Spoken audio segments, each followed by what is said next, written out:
বাংলা সিনেমার এই গানের মতো বাস্তবেই ঘটেছে এক চাঞ্চল্যকর ঘটনা। একদিকে জিলানী, অন্যদিকে আশিক, দুজনই এক নারীর স্বামীর পরিচয় দিচ্ছেন, আর সেই নারী তখন চুপচাপ দাঁড়িয়ে। এই দৃশ্য যেন সিনেমাকেও হার মানায়। এক নারীকে নিয়ে রাস্তায় শুরু হয় দুই যুবকের টানা হেঁচড়া। দুজনেরই দাবি রোকসানা আক্তার তাদের স্ত্রী। এই নাটকীয় মুহূর্ত দেখতে চারপাশে জমে যায় মানুষের ভিড়। মুহূর্তেই উত্তেজনা ছড়িয়ে পড়ে পুরো এলাকায়। সবার মনে একটাই প্রশ্ন, আসলেই কার স্ত্রী রোকসানা?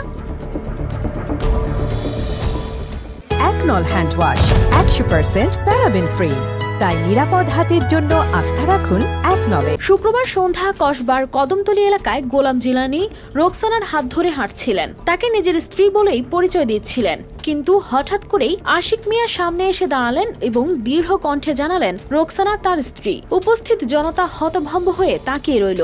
একদিকে জিলানী, অন্যদিকে আশিক। দুজনেরই